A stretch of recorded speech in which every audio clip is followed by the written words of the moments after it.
There is a sixth dimension beyond that which is known to man. A multiverse as vast as eternity, as timeless as the Infinity Gems. It is the middle ground between the big two and the indie publishers, between sci-fi and mysticism, and it lies between the pages of the reader's imagination, at the summit of entertainment, the dimension of comics, where a humble service is held. We call this service the Gospel of Comics. Hello, everyone, and welcome back to the Gospel of Comics. I am your host, The Church of Failure, and with me, as always, my trusty co-host, Ayrton McCartney, who I did make a point of firing multiple times yesterday to make up for the loss. Yeah, I don't know why I'm here. Yeah, I mean, I don't know either.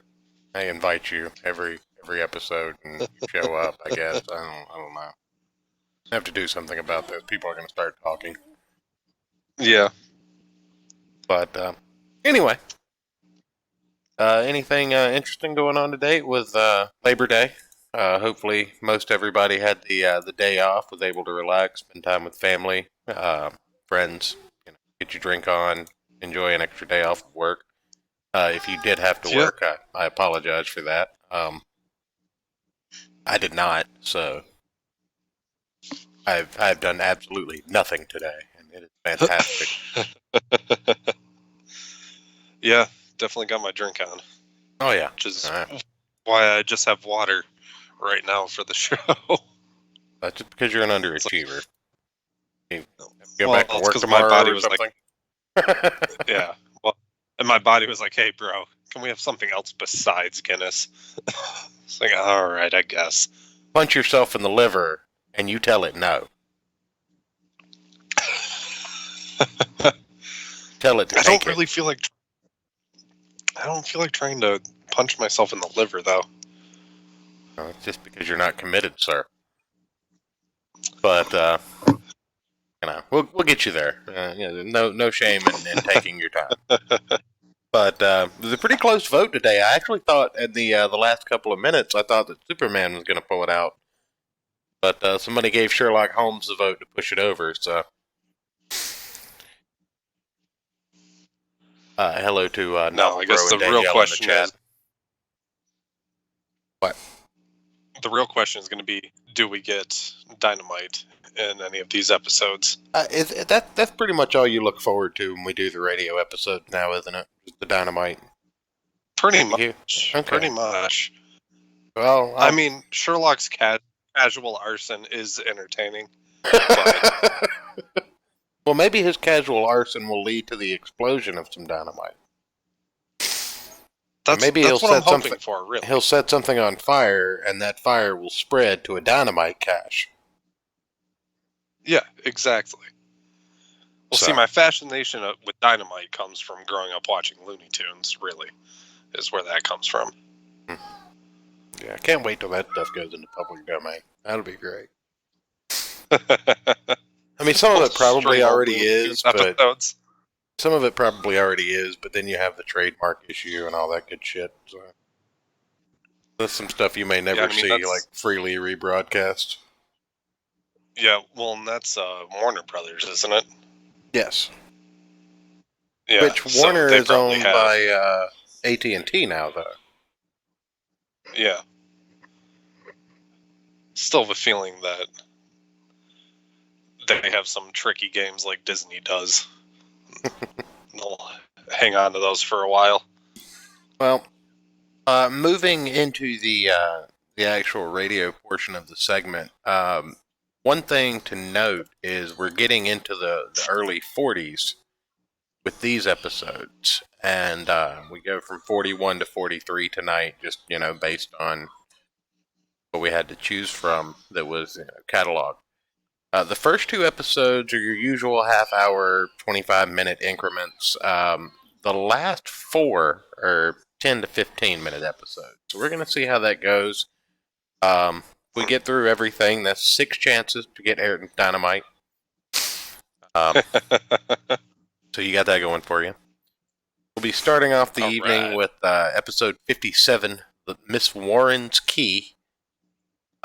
This is from 1941, December of 1941, I believe. So that's the episode we'll be launching off with. And unless you have anything to add, I guess we could probably just get right into that. Yeah, I don't have any other sarcastic comments at the moment. Novel Bro in the chat, and it's cocaine time. Explosives almost always ensue either verbal or dynamite. Cocaine time is usually catalyst. That's correct. Yeah. I don't disagree with that. Even though I have no experience with cocaine, I'm a good boy. I didn't do nothing. Allegedly. Yeah. Anyway, let me go ahead and get this queued up here. Like I said, still kind of playing around with the audio, so I don't blow our eardrums out while we play this for you guys. There's a couple of different ways to do it, so I'm just still trying to figure out which one's best. If it's too low or too high, let me know in the chat, and we will address it on the fly here, because we, as always, are doing it live. We're doing it live. Gotta get that clip and just have it as a soundboard. Sherlock Holmes, starring Basil Rathbone as Nigel Bruce. The makers of Bromo Quinine Cold Tablets bring you another adventure of Sherlock Holmes with Basil Rathbone as Sherlock Holmes and Nigel Bruce as Dr. Watson. Friends, when you're the victim of a cold, remember this. Bromo Quinine Cold Tablets are made exclusively to help relieve the usual distress of cold. They're not a cure-all. They're made for one purpose, and one purpose only. To help relieve the common miseries of a cold.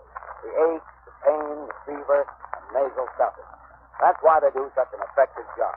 Give yourself the advantages of specialized medication. When a cold attacks, take Bromo Quinine Cold Tablets as directed, and only as directed. Now, here we are again in our habitual armchair in front of Dr. Watson's fireplace, waiting for the good doctor to put down the evening paper. Oh, I beg your pardon, Mr. Manning. I didn't see you come in. I was reading about your latest American gang shooting. Yes, crime seems to be riding high, wide, and handsome in most of our big cities, I'm afraid. What a pity we haven't got Mr. Sherlock Holmes on the job. This is just what I was thinking. But on the other hand, these gangs of racketeers have sprung up since he retired. Perhaps he wouldn't know how to handle it. Rubbish. I can remember just one case we handled back in '94. It was concerned with Giorgiano, the worst gang leader New York ever had. They didn't call it racketeering in those days, but it amounted to the same thing. Kidnapping, blackmailing, bombing, terrorizing innocent people. By during the course of that particular case, Giorgiano had one man taken for a ride, as you call it. Yeah, that sounds interesting. Why don't you tell us about it? Well, it's a bad story. Let me see. It was in November in the year 1894. Holmes and I were sitting in our rooms in Baker Street. Well, I thought you said this story was about the head of a New York gang. Yes, so I did, Mr. Manning, so I did. Don't you interrupt. Even famous gangsters have been known to travel about from time to time. Well, as I was saying, Holmes and I were sitting in our rooms in Baker Street, and our housekeeper, Mrs. Hudson, ushered in a friend of hers, a landlady who kept lodgings in Great Orme Street. Holmes invited her to sit down. The poor woman was obviously harassed and kept plucking away at the fringe of her cape.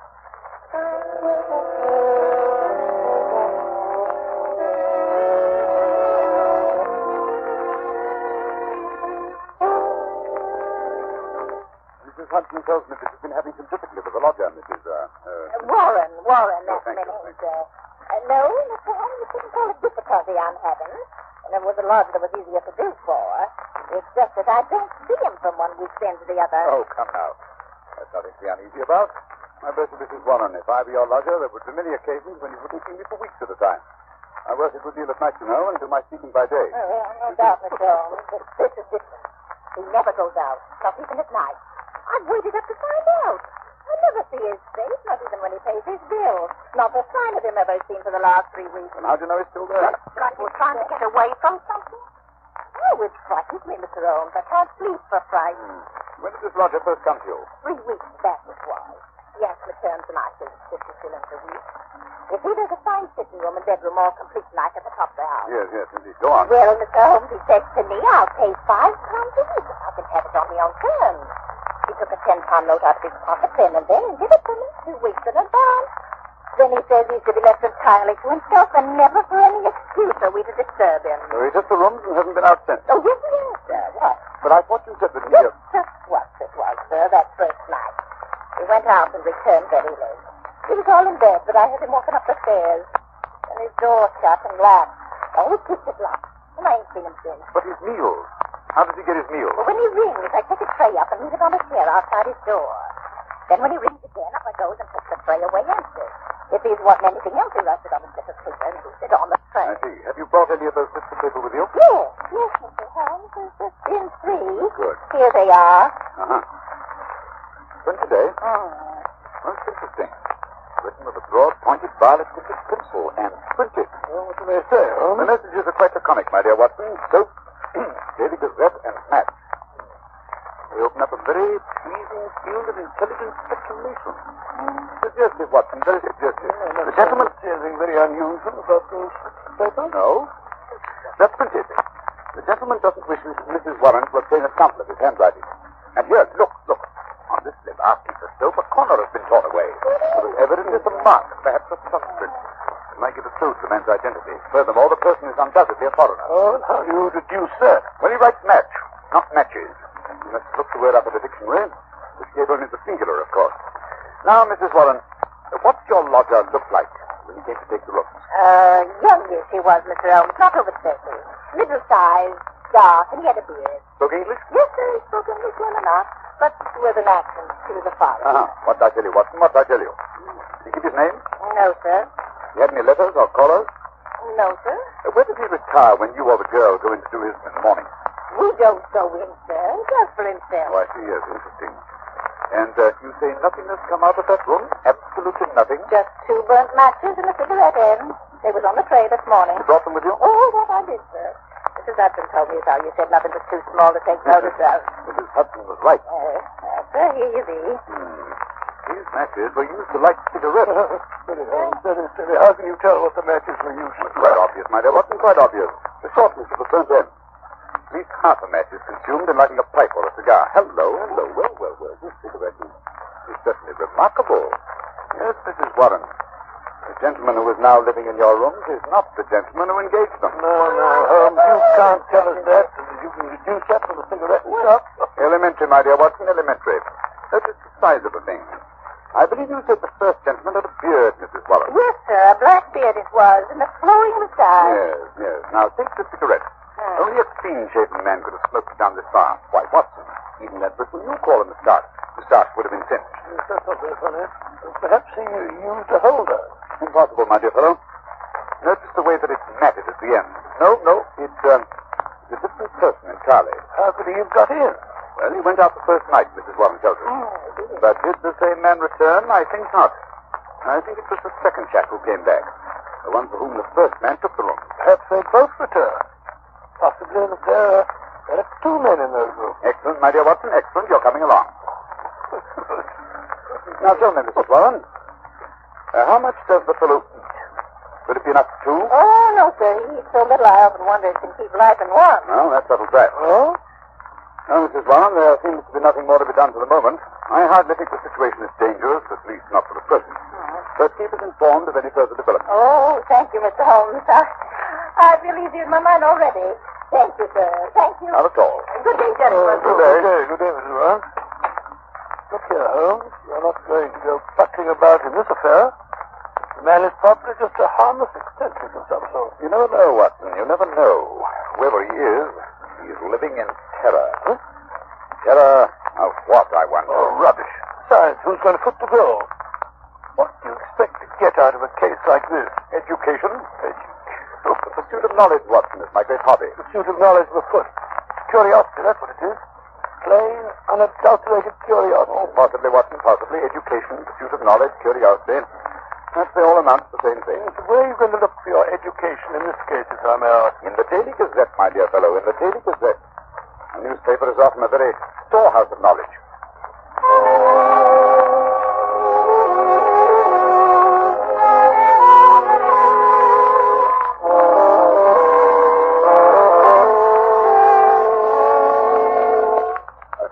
Every time I look at you, you have your nose buried in a copy of the Daily Gazette.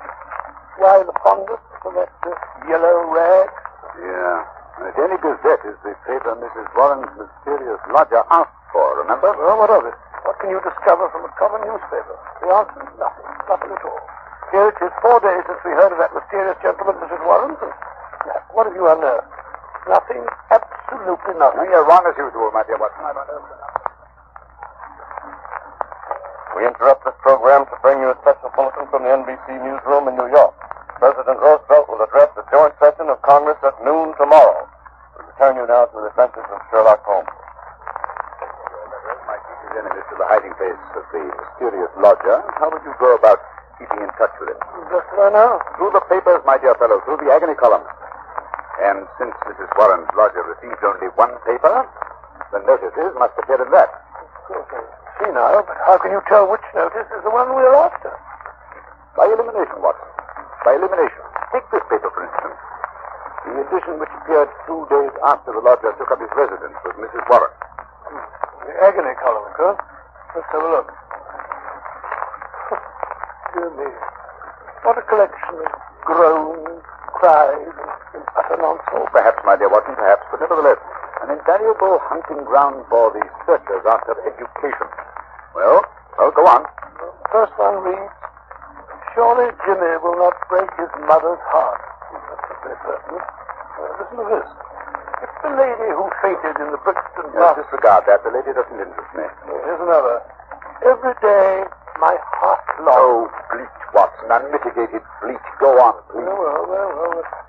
Be patient. We'll find some means of communication. Meanwhile, what's this column? It's signed G. Sounds more plausible, eh? Are there any others? Yes, 3 days later we picked up the trail again. Here it is. There, that one. And making successful arrangements, patience and prudence, the clouds will pass. G again. Yes, nothing for 2 weeks after that. Then comes something more definite. Here. The park is clearing. If I find chance to signal, remember code. A1, B2, and so on. You'll hear soon. Oh, what's for G? By Jove. Things are warming up. Oh, see who that is, will you, Watson? Sure. I'm sure you wanted as much.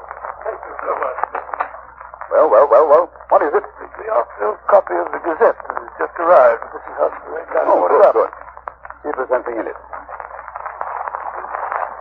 House of Parliament in heated session. Actress has pearls still. Oh, come on, give me that paper. Look out, Holmes. Do tell. Snatching the paper out of a fellow's hands like that. Nice manners, I must say. Here we are, Watson, here we are. Oh, you went to it. I read house with white stone facing, third floor, second window left after dusk. G. Ha. That's definite enough, Watson. That's definite enough. Hello, what's that? Look out of the window, will you, Watson? Your friend, Mrs. Warren. I say, she must be excited. Her hat's on the side of her head, and she's puffing like a steam engine. Ah, there's Mrs. Hudson. Just let her in. Yeah, something's happened. We weren't there. Confound it, Watson. I hope nothing did it. Come in. Oh, Mrs. Warren, what's up? Mr. Holmes, sir, I come as fast as I could. Well, here, take a chair and get your breath. Oh, No, wait a minute. Sit down. Oh. That's better. Now then, what's happened? it's a police matter, that's what it is. I'll have no more of it, and I won't. I'll pack in my bag and baggage. I'm at the end of my patience, I am. When it comes to knocking my old man about... Mr. Warren, Well, tighten him rough anyway. Who did that? Well, that's what we want to know. It was around 11 this morning. There was a fog, you remember? Well, I sent Mr. Warren around to get me some money in for the stew we were to have for lunch. Well, he says he got no more than 10 paces down the road when 2 men come up behind him, threw a coat over his head, and bundled him into a cab that was standing beside the curb. 12 o'clock, 1 o'clock, and he don't come back. And there am I and me stew left waiting for the onions. Well, at 2 o'clock, they come up a stew anyhow. And you know what a stew is like without onions. Yes, like tea without... Yes, without milk. I like mine. Well, Tea without milk is about that. That's one of the most... Go on, Mrs. Warren. Go on, never mind. Yes, well, at 3 o'clock, my old man comes home, all black and blue, and his coat tore. At first, I think he's been in some pub. He's got a weakness for a drunk now and then. Yes. Well, go on, And please. pretty soon, I see he's not drunk, just dazed, and he tells me he's been driving around for 2 hours with a couple of men threatening him, and finally they opened the door and shoved him out. And when he comes to, we found he was on Hampstead Heath, so we took a bus home, And there he lies now on the sofa, moaning and groaning. Indeed, most interesting. Did he notice the appearance of the men? Did he hear them talk? No, Mr. Holmes. He's clean dazed. He just knows he was lifted up as if by magic and then dropped again. Just by magic? Yes, sir, that's right. And you connect this attack with your lodger? Well, sir, we've been living there 15 years now and know such happenings ever came before. I've had enough of it. Money's not everything. I'll have him out of the house before the day is Now, done. wait a minute, Mrs. Warren. Wait a minute. Don't do anything rash. The matter's becoming more and more interesting. It's clear that these men mistook your husband for your lodger, Well. and the heavy fog this morning, and when they discovered their mistake, they released him. They threw him out, they did, on his ear. Yes, well, wait a minute. The important thing is that your lodger's enemies have found him. They're on his track. They'll be back. I suggest you return to your home at once before anything serious has a chance to happen.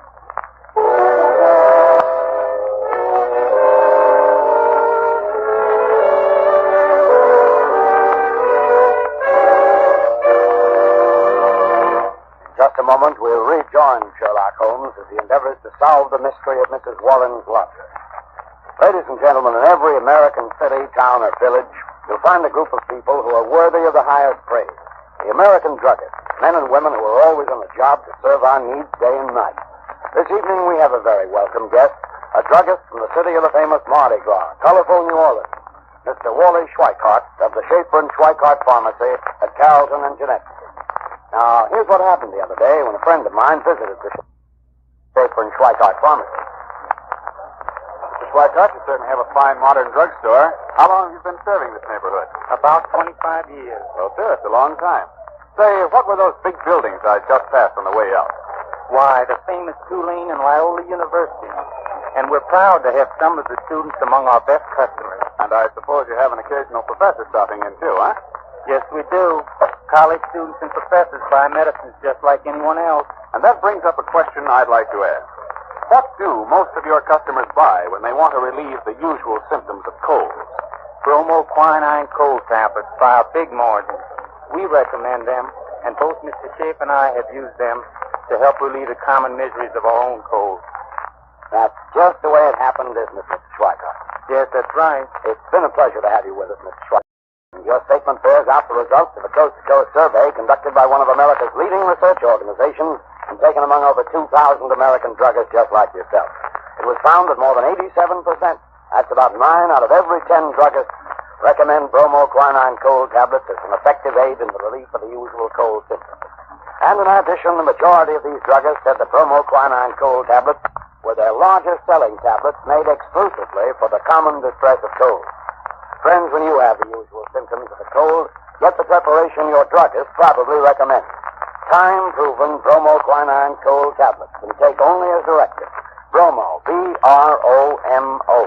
Quinine, Q-U-I-N-I-N-E. Bromoquinine cold tablets.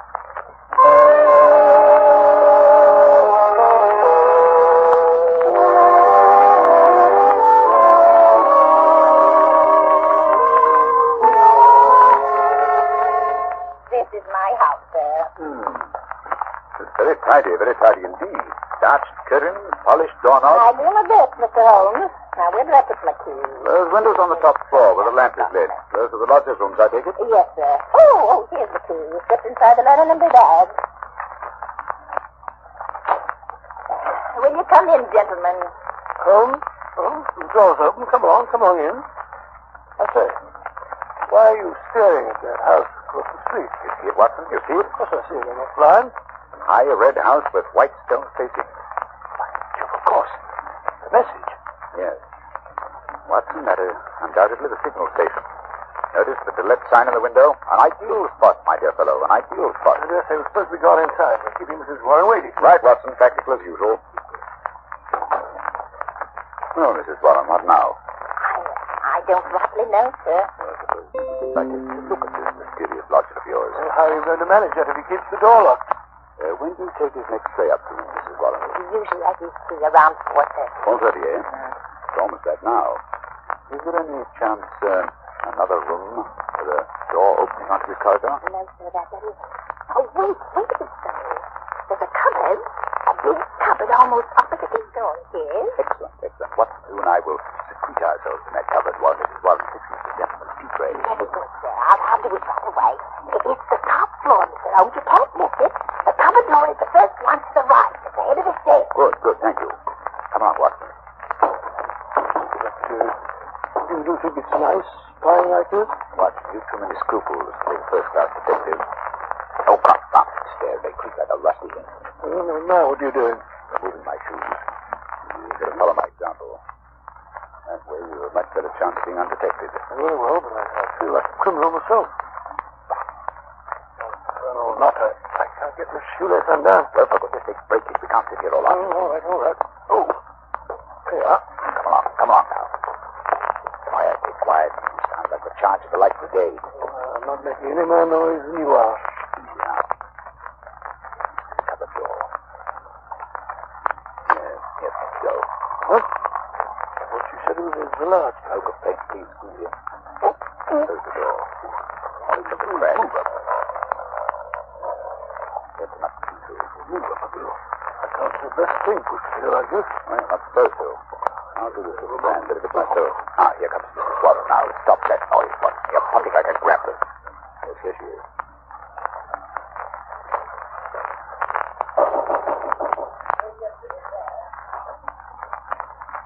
Slip down chair. Going away. At the door now. Slowly. And a big fight thunder. Well, I dashed. What is it, Holmes? What's happened? Something I did not foresee. Follow me downstairs quickly, Watson. Why, all excitement. Who was it? Who opened the door? Remember I deduced the substitution of lodgers, Watson? Yes. What I did not foresee was that we should find a woman, and no ordinary woman, Watson. No, of course not. Dark, young, handsome, with a face etched with terror. Terror? Do you think she saw us? I think she suspected Upton. Well, what do we do now? We'll put on our shoes. We're going to spend the next few minutes on the front doorstep. Why? You remember the message said that G would communicate with the lady at dusk today? Please keep an eye on the window opposite. Yes, but that's It's almost dark now. Come along.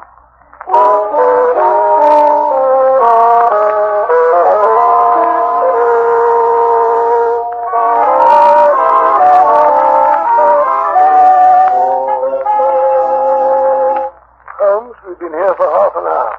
My fingers are practically numb. Perhaps your friend has seen us and been scared off. Well, this doorway's too dark. It's more likely that something has happened to prevent his coming. Hold on. There's a light over there now. Yes, I can see a shadow. Look, there he is. Pale face. Just against the bed. He's got a candle peering across. Once they're sure she's there. Have you seen his flash? A single flash? It's A. Take the message, Willie Watson, so we can check up on each other. Oh, I will. T. That is S-T-H-S. Wait a minute. There's down. Another T. That's the beginning of the second word. Now E. Then comes an N. Long one this time. It's another T. An A. It's not. Well, surely that's not all. At Tenta. At Tentonite. That's why we're going. I had it. T-A is the initial. Let's go again. Why do you got a waist like that? I can't keep up with it. The same message over again. Curious, Watson. Attenta. Must be in cipher home. Not a very obscure cipher, Watson. It's Italian. Attenta means beware. It must be urgent. Very good, Skip. Still the same message. Attenta. Hello. You've broken off. The light's gone out. Someone's broken the window. What's that? Quick, Watson. We must get in there. Something violent is happening.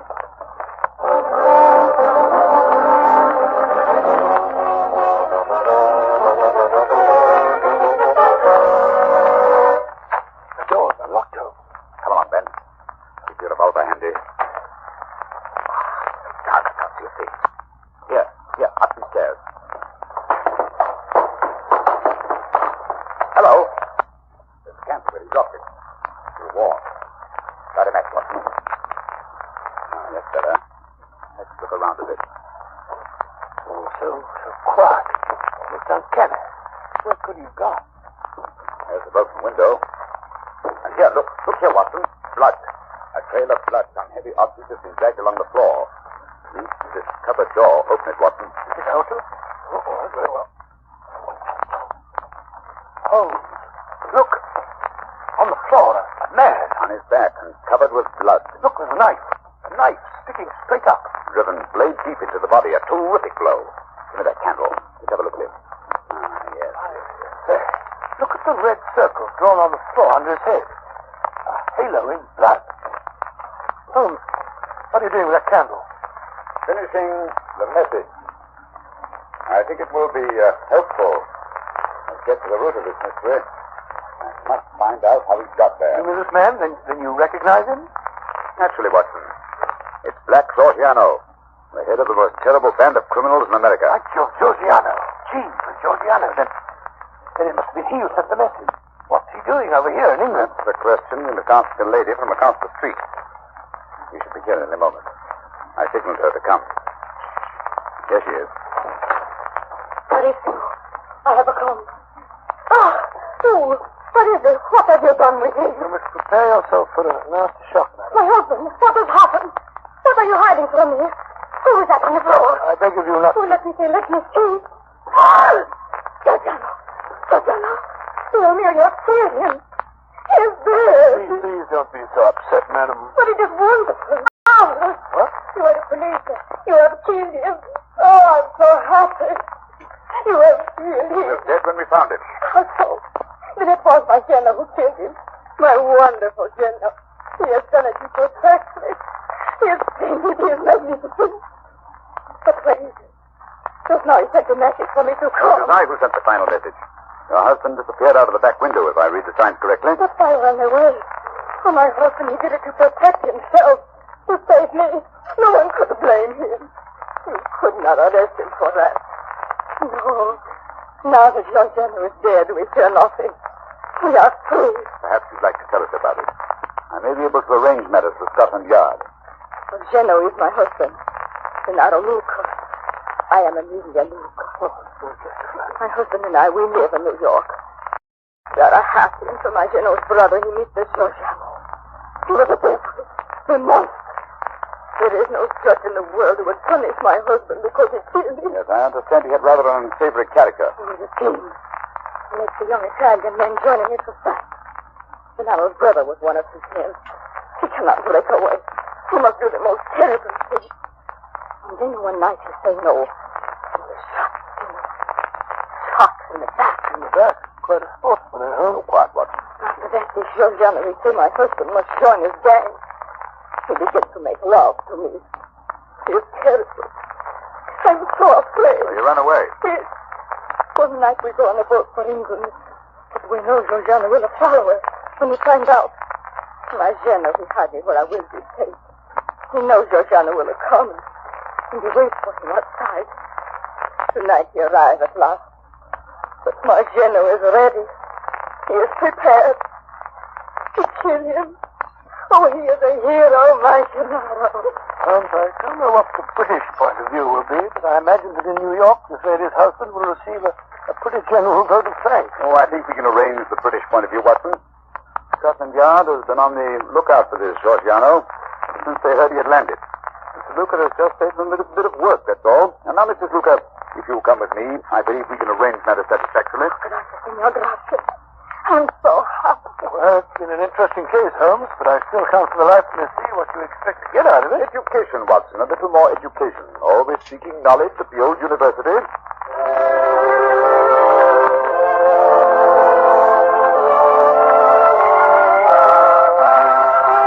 In just a moment, Dr. Watson will be back to tell us about next week's story.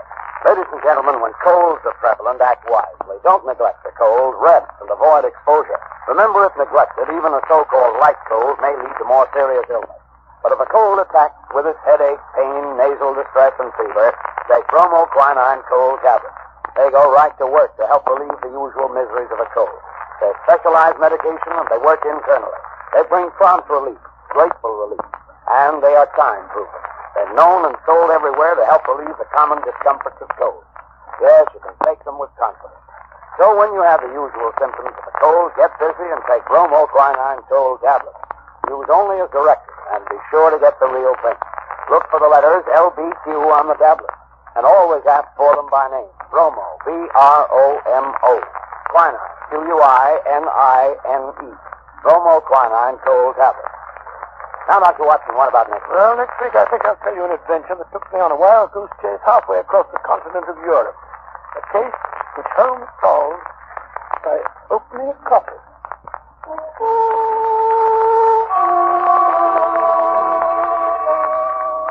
You have been listening to a Sherlock Holmes adventure adapted from Sir Arthur Conan Doyle's story, The Adventure of the Red Circle, with Basil Rathbone as Sherlock Holmes and Nigel Bruce as Dr. Watson. The dramatization was by Edith Miser, musical interludes composed and conducted by Lou Tosloff. This program is presented from Hollywood each week at this time by the makers of Bromo-Quinine Cold Tablets, prompt relief for cold distress. This is not Manning speaking. Christmas seals are the stamps that help fight tuberculosis. Your contribution to the health and strength of our nation. Buy your Christmas seals today. This is the Red Network of the National Broadcasting Company.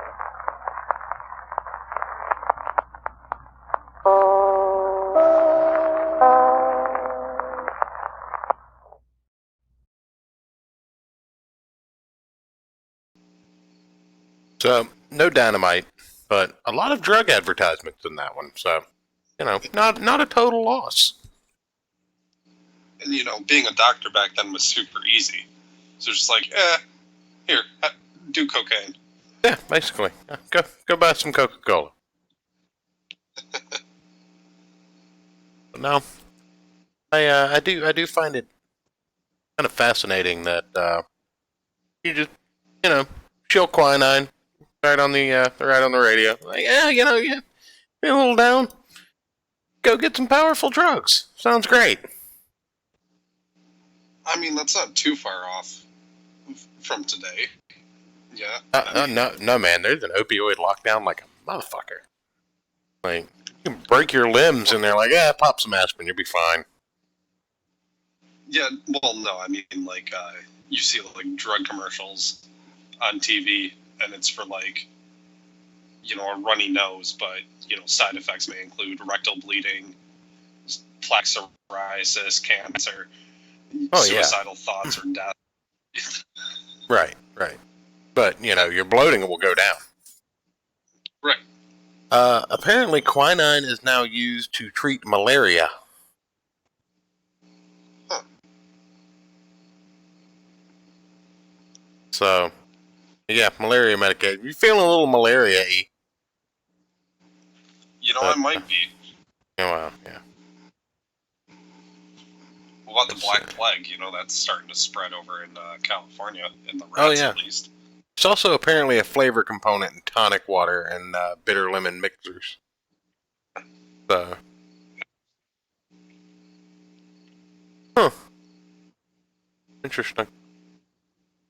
Yeah. So quinine's not what I was thinking of. I was thinking of Quaaludes.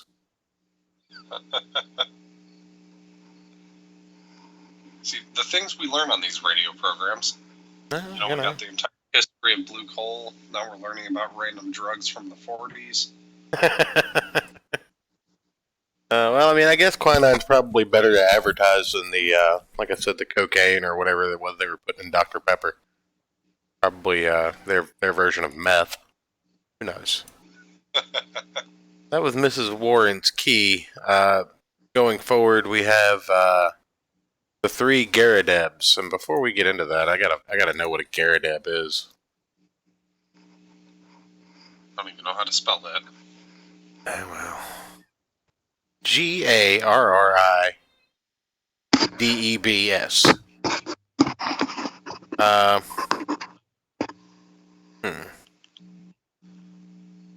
Apparently, it's a name. It's a television presentation. What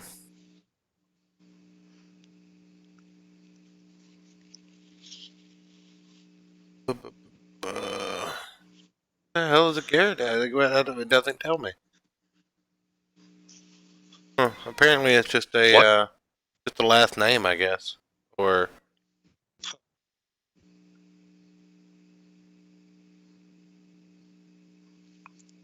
I mean, Google doesn't have the answer?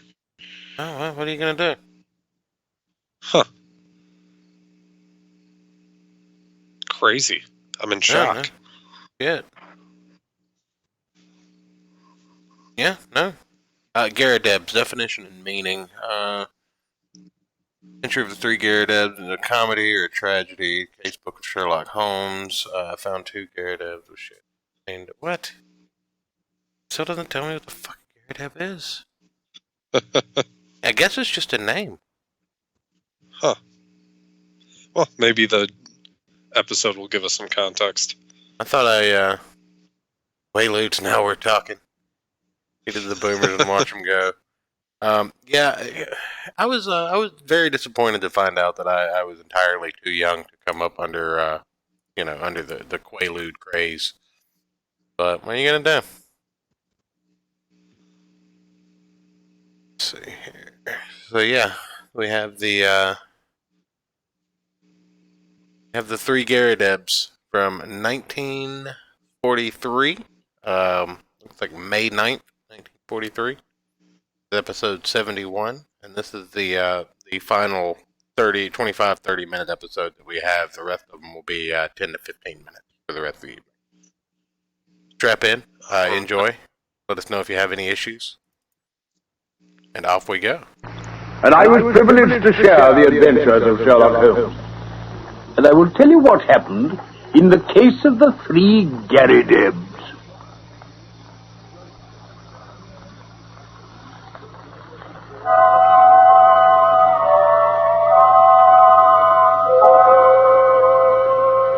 It may have been a comedy, or it may have been a tragedy.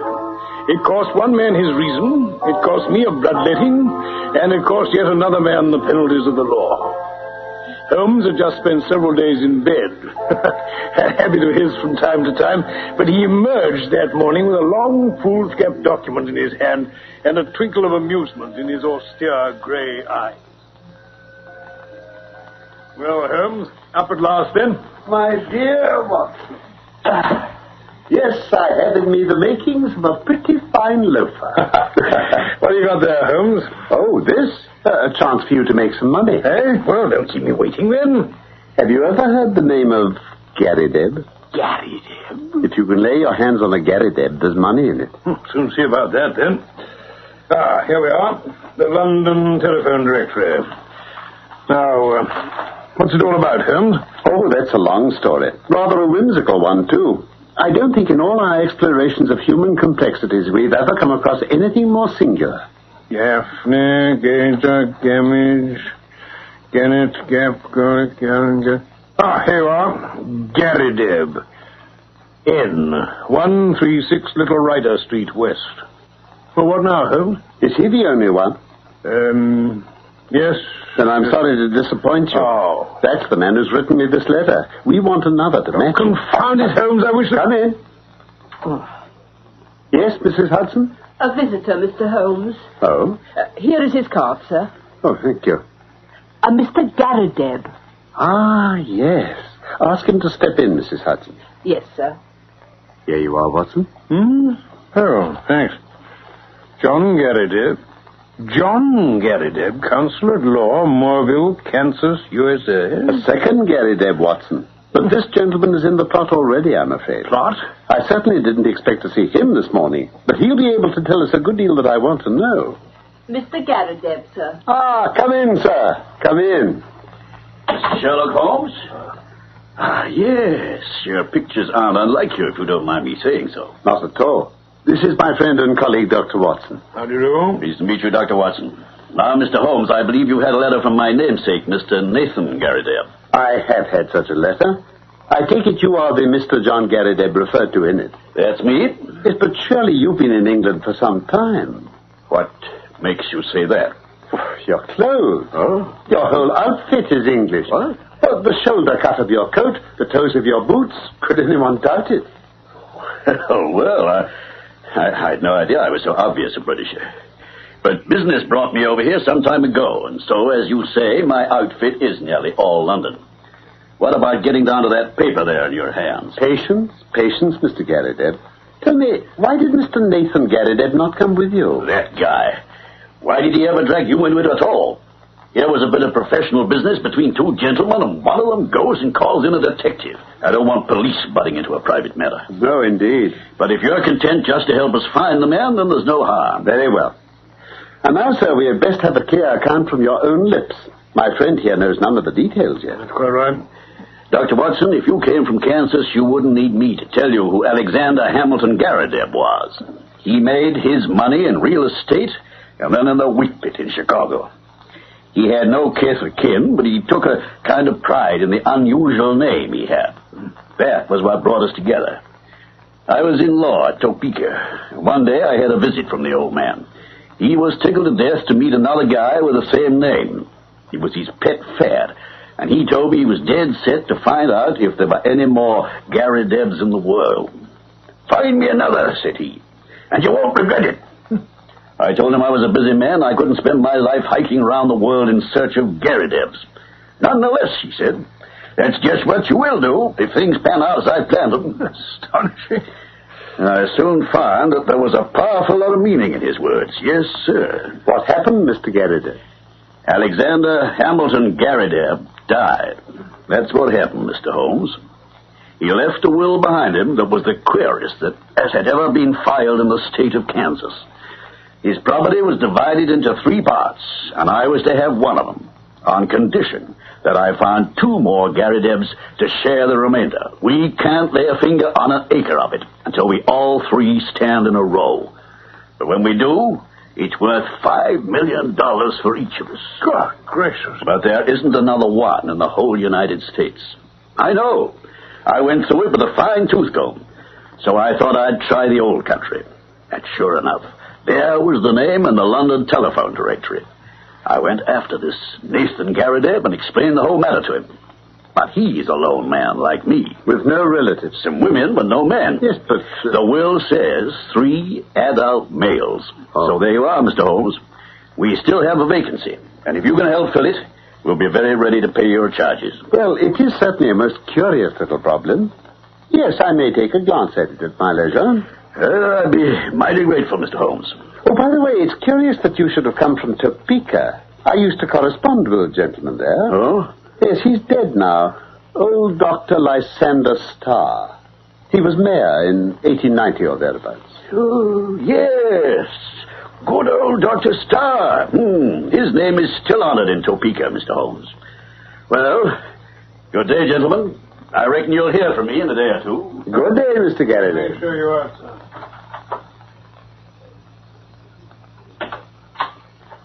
Well, Holmes, what a business. I was wondering, Watson, what on earth could be the object of this man in telling us such a rigmarole of lies? Lies? I nearly asked him outright, but I thought it better to let him believe he had fooled us. How do you mean, Holmes? Here is a man with an English coat frayed at the elbow and trousers bagged at the knee with a year's wear. And yet, by this document and his own account, he's a provincial American recently landed in London. But he is from Topeka, evidently. He knew your old friend, Dr. What's-his-name? Oh, Lysander Starr? I never knew such a gentleman. You didn't? I invented him on the spur of the moment. So you see, Watson, touch this fellow where you would. He was false. We must now find out if our other correspondent is a fraud also. Nathan. Exactly.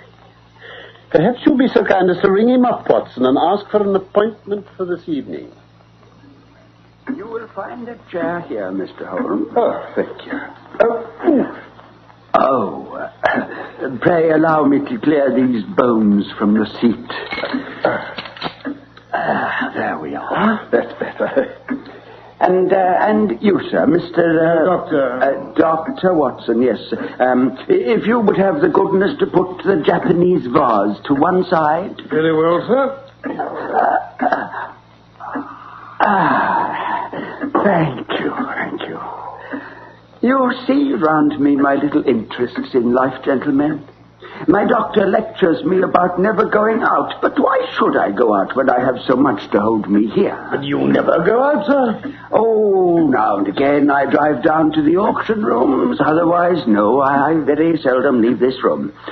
But, Mr. Holmes, you can imagine what a terrific shock, pleasant, mind you, but terrific it was for me when I heard of this unparalleled good fortune. I can well imagine. It only needs one more Gary Deb to complete the matter, and surely we can find one. It is possible. I'd heard that you handled strange cases, Mr. Holmes, and that was why I wrote to you. You acted very wisely indeed, Mr. Gary Deb. You didn't mention our proposed visit here to Mr. John Gary Deb, by the way. Oh, no. Dr. Watson specifically requested on the telephone... Mr. Gary Deb, Are you really anxious to acquire an estate in America? Certainly not, sir. But this gentleman has assured me that he will buy me out as soon as we have established our claim. $5 million was the sum named. Indeed. There are a dozen specimens in the market at the present moment which would fill gaps in my collection and which I am unable to purchase for want of a few £100. Just think what I could do with $5 million. Why, I should have the nucleus of a national collection. This American gentleman, Mr. John Garrideb, I understand from the admirably clear narrative you sent me that up to this week you were unaware of his existence. That is so. He called last Tuesday. Has he had or asked for any money from you? No, sir, never. You see no possible object he has in view? None, except what he states. I see. Mr. Garrideb, have you any articles of great value in your collection? No, sir, I am not a rich man. It's a good collection, but not a very valuable one. How long have you been in these rooms? Nearly 5 years. Oh, excuse me, Mr. Holmes. Of course. Now, whoever can that be? Oh, Mr. Garrideb. What does that mean, sir? And you, Mr. Garrideb. Here we are. Here we are. Mr. Nathan Garrideb, my congratulations, sir. Congratulations, Mr. Garrideb. You don't say that. Rich man, sir. We're both rich men. Oh. Mr. Holmes, Dr. Watson, we can only say we're sorry we've troubled you unnecessarily. Oh, no trouble. Here, Doctor, read this. It's an advertisement from a newspaper in Birmingham. My agent there sent it to me. Birmingham, Warwickshire, or Alabama? Warwickshire, of course, right here in your own Midlands. Go on, Doctor, read it. Howard Garrideb. Good heavens.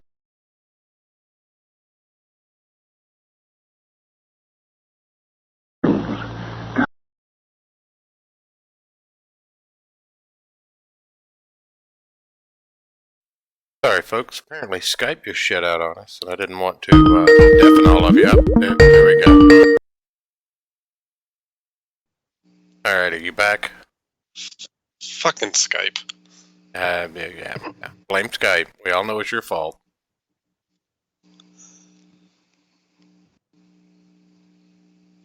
We all know Skype hates me. Do they have an update out for this fucking app yet? Howard Garrideb, constructor of agricultural machinery, binders, reapers, steam and hand plows. Ha! Spelled P-L-O-W-S. Provincial newspapers. Oh, do go on, sir. Oh, I'm sorry. Yes, sir. Drills, harrows, farmers' carts, buckboards, and all other appliances. Estimates for artesian wells apply Grosvenor Buildings, Aston. Oh, glorious, wonderful. The third Garrideb. You said it. And now we must hustle. I've written to this guy and told him you'll be at his office tomorrow afternoon at 4. You want me to see him? Well, that's the idea. But I haven't made such a journey for years. Oh, it's nothing, Mr. Garrideb. But all you have to do is see this guy, explain the matter, and get an affidavit of his existence. Well, considering I've come all the way from the center of America, you surely don't figure 100 miles or so too much trouble for your share? I quite agree, Mr. Garrideb. I think what Mr. John Garrideb says is quite true. You see? Well, if you insist, I shall go. Then that's agreed. No doubt you'll let me have a report as soon as you can. I must complete my records of the case, you understand. Sure. I'll see to that. And now I'll have to get on. I'll call tomorrow and see you off to Birmingham, Mr. Nathan. Good night, gentlemen. Good night, Mr. Good night, Mr. Garrideb. Oh, dear me. Mr. Nathan, I should very much appreciate a glance over your collection. I could show you around now if you have the time. Unfortunately, no. But these specimens are so well labeled and classified that they hardly need your personal explanation. Oh, thank you.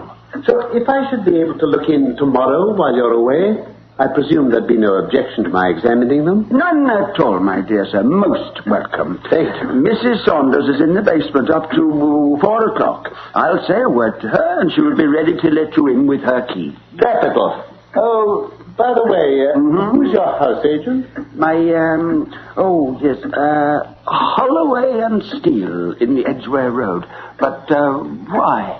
I'm a bit of an archaeologist myself when it comes to houses. I was wondering whether this one was Queen Anne or Georgian. Oh, Georgian, beyond a doubt. Really? I should have thought a little earlier. However, it's easily ascertained. Come along, Watson. Goodbye, Mr. Garrett. Goodbye, Mr. Holmes. Goodbye, Doctor. And the best of success to you in Birmingham. Thank you.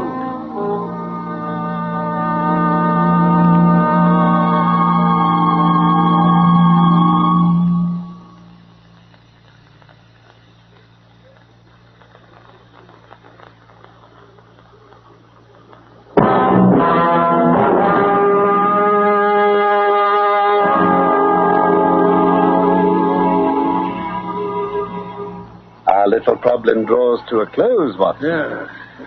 No doubt you've outlined the solution in your own mind. I can make neither head nor tail of it. Did you notice nothing curious about that advertisement? Well, I saw the word plough was misspelled. Oh, you did notice that, did you? Mm-hmm. Come, Watson, you improve all the time. Oh, really? Well, PLOW is bad English, but it's good American. Buckboards is an American word also. And artesian wells are commoner in America than with us. In other words, it was a typical American advertisement, but purporting to be from an English firm. The printer had set it up as a receipt. Then you mean to suggest this American lawyer put it in himself? Yes, but why? There are other possibilities, of course. But he wanted to get this good old fossil up to Birmingham at all costs. That's clear. But you urged him to go. I might have told him he was going on a wild goose chase, but on second thoughts it seemed better to clear the stage by letting him go. Ah. So, tomorrow will speak for itself. Meanwhile, we have things to do. Such as? A visit to our old friend Inspector Lestrade at the yard. Oh, but first, since we're already in the Edgware Road, let us look in on Messrs. Holloway and Steele. Oh, the estate agent. Yeah. I find my curiosity about Mr. Nathan Garrideb's house positively mounting. Yes, of course, Mr. Holmes. I know the house very well indeed. Mr. Nathan Garrideb has lived there for a number of years, I believe. 5, it would be. The house was empty before that. Empty? For about a year, that is. While we were trying to trace the previous tenant. Done a fit, had he? You couldn't put it plainer, sir. I see. This vanishing tenant of yours, Mr. Holloway, may I know his name? I don't see why not. You run across him, we'll be glad to know. Name of Waldron. Waldron. How would one know him, then? Easy enough to spot. Tall, very dark features and a beard. Remember him well. We'll keep a lookout for him. Well, we mustn't take up any more of your valuable time. This photograph. That's our bird, Watson. Why, it's just... Found what you're looking for, Mr. Holmes? Ah, Lestrade. It isn't the first time I've been indebted to this rogue's portrait gallery of yours. Well, you're welcome any time. Let's see, then. Oh, him. Killer Evans. Alias Moorcroft, real name James Winter, I see. That's right. I can tell you all about him. Excellent. Watson, be good enough to jot down a few notes, will you? Yes. Well, yes, here we are. Now then, Killer Evans, age 44, native of Chicago. Known to have shot 3 men in the States, but escaped from penitentiary through political influence. Came to London, let's see, 1893. Shot a man over cards at a nightclub in the Waterloo Road in January 1895. The man died, but he was shown to have been the aggressor, and Evans got manslaughter. He came out last year and hasn't been in trouble since. I see. A dangerous customer, then. Oh, very. Carries arms and is prepared to use them. This man he shot in London, who was he? Prescott. Roger Prescott. Came from Chicago, too, as a matter of fact. Quite a name there as a forger and counterfeiter. Really? Yeah. Have you his picture amongst these? Oh, I doubt it. Once they're dead, you know. Quite. Oh, it'll be stored away somewhere by now. Do you remember what he looked like, Lestrade? Yes. Tall chap. Very dark features. Oh, and the beard. Ah. You know something about him, Mr. Holmes? No. Ah. No. Well, Lestrade, you've been as helpful as ever. Oh, don't mention it. I'll say this for Scotland Yard. There may be an occasional want of imaginative intuition here, but you lead the world for thoroughness and method. Good day, Lestrade. Holmes, our American lawyer, is none other than Killer Evans. With another alias to add to his list, John Garrideb. Well, the picture begins to define itself now.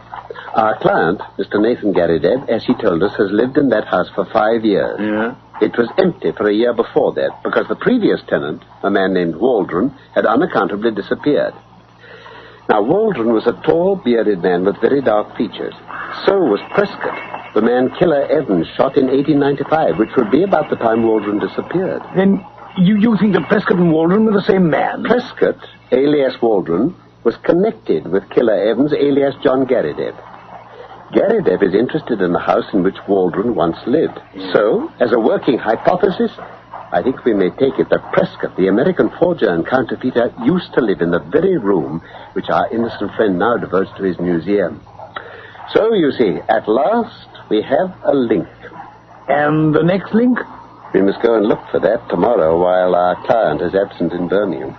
Oh, incidentally, Watson, I should devote an hour this evening to cleaning your service revolver. If our Wild West friend tries to live up to his nickname, we must be ready for it.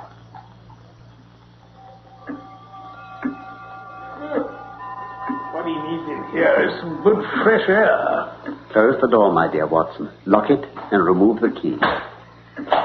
Unless I'm much mistaken, our American friend will be coming visiting shortly. He mustn't suspect that we're here. What shall we do when you come? Now, let's see. Ah, yes, that cupboard in the corner. There's room behind it for us both. What makes you think you come? Shh. Keep your voice down. He wanted to get Nathan Garrideb out of this room, that's very clear. As the old fellow never goes out of his own accord, it took some planning to arrange it. The whole of this Garrideb invention was apparently for no other end. Good heavens. I must say there's a certain devilish ingenuity about it. Well, lucky for him the room's tenanted by someone with such an outlandish name. And that undoubtedly gave him his opening. Yeah. But he wove his plot with a remarkable cunning. But what's he after, then? As far as I can see, it has nothing at all to do with Nathan Garrideb. It's something connected to the man he shot, Prescott. There's some guilty secret in this room. Or so I read it. Well, maybe there's something valuable in the collection after all. You know, something the old man doesn't realize he owns. No. The fact that Roger Prescott of evil memory once lived in these rooms points to some deeper reason than that. Listen. He's here. Get behind the cupboard.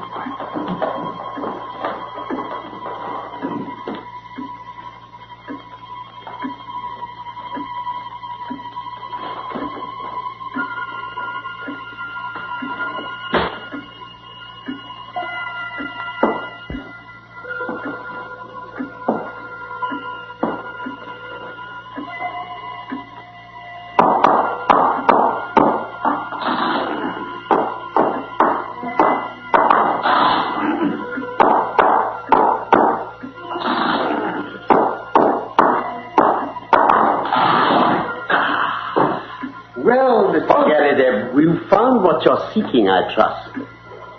Well, I guess you've been one too many for me, Mr. Holmes. Saw through my game, eh, and played me for a sucker from the first. Well, I sure hand it to you. Watson! And this guy, you get it there.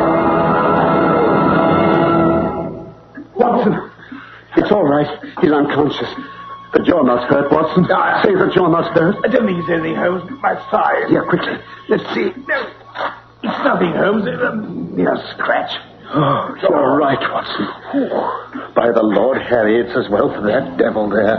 If he'd killed you, Watson, he'd never have left this room alive. I'm all right, Holmes. Just a shock. Look, see, I can stand that side. Then come along, my dear fellow. Let's see what it is beneath the floorboards that so interested this scoundrel. It's a cellar. Just enough light to... Oh, of course. Machinery, bottles, paper. He's coming round, Watson. Now, Mr. Evans, what have you to say to yourself? That's Prescott's outfit. The greatest counterfeiter London ever saw. No man could tell a Prescott banknote from a Bank of England one. You shot Prescott, didn't you? Yeah. I got 5 years for it, when I should have got a medal the size of a soup plate. If I hadn't put him out, he'd have flooded London with his notes. Go on. Well, I ask you, after serving 5 years, can you wonder that I wanted to get back here? And then what? I find this crazy old boob of a bug hunter squatting right on top of a fortune. I'm never going out. You may think my scheme was far-fetched, but how else do you shift a guy out of his own home? With your record, I'm surprised you didn't use a more direct method. No, sir. I'm a soft-hearted guy that can't begin shooting unless the other man has a gun, too. Just now, if Dr. Watson hadn't waved that gun at me, I'd have given up like a lamb. Say, Mr. Holmes, what have I done wrong, anyway? I've not used this plant. I never hurt the old geezer. What do you get me on? Attempted murder will do for the moment, but that concerns the yard, not us. Who knows? When they hear you've led them to a fortune in counterfeit money, they may even give you that medal after all. An unappreciative bench took a less favorable view, and Killer Evans returned to those shades from whence he'd just emerged. As for poor old Nathan Garrideb, he never got over the shock of his dissipated dreams. He was last heard of at a nursing home in Brixton. As for me, it was worth a wound to know the depth of loyalty and love which lay behind the cold mask of Sherlock Holmes. When I was shot, the clear, hard eyes had dimmed for one moment. The firm lips had shaken. For the one and only time, I'd caught a glimpse of a great heart as well as a great brain. All my years of humble but single-minded service culminated in that moment of revelation. The death of and I was privileged to share the adventures of Sherlock Holmes. And I will tell you what.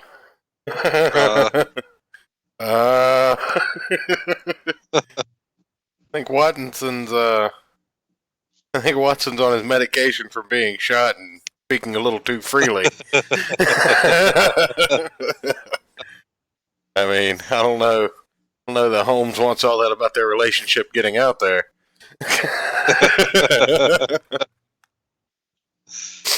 Can we just talk about that villain for a second, though? That's true class and gentleman. I don't shoot them unless they're there. Unless they got a gun. Yeah, exactly. That's true class right there. Well, I mean, you don't get that kind of you don't get that caliber of criminal anymore. But then again, the Shadow never got that caliber of criminal either. They were chucking dynamite at him.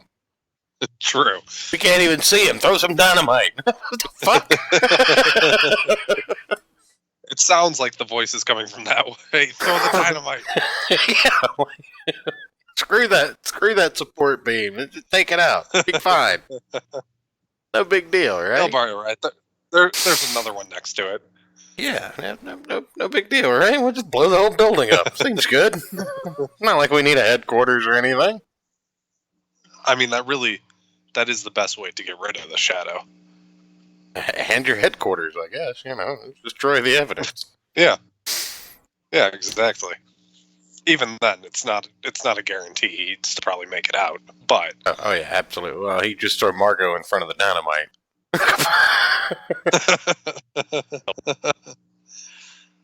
Listen here, Margot. You need to stand in front of the blast so I can get away. Well, I mean, the Shadow movie actually had him basically taking people whose lives he'd saved and wrangling them into indentured servitude for the rest of their lives. Like the guy that drove the cab that transported him around, Margot, like everybody whose life he'd ever saved, he just basically was like, "You work for me now, and I'm not going to pay you." See? I mean, wouldn't you? No, that's not. Oh. No, that's not how heroes work.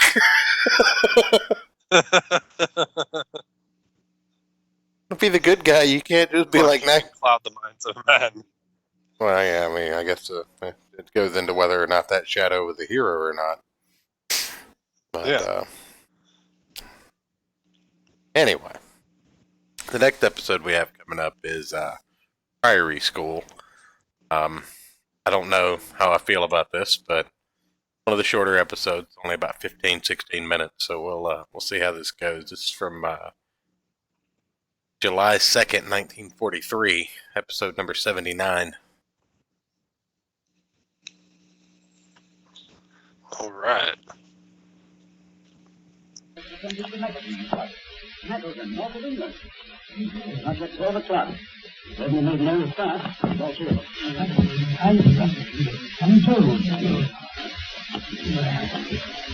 gentlemen. Pardon my weakness. I've been living on the right. Right. Now, if you'll pick that bite, Dr. Watson is going to pick you up. A 7 egg, and you'll get you. Yes. The reward of £5,000.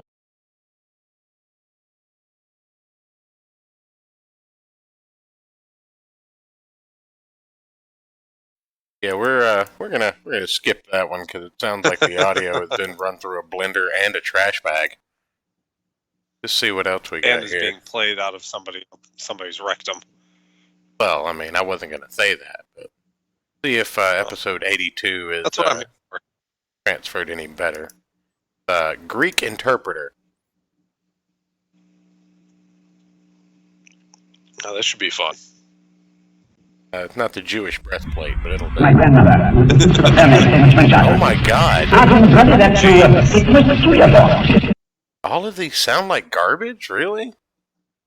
A Murder in the Waxworks. All right, let's try this one, folks. You can tell when I'm using this. Curious case it was, too. The climax. Nope.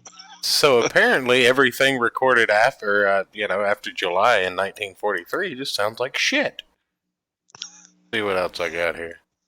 Swing and a miss. Well, this is why I don't like 15-minute episodes, but it was just a big chunk of them that were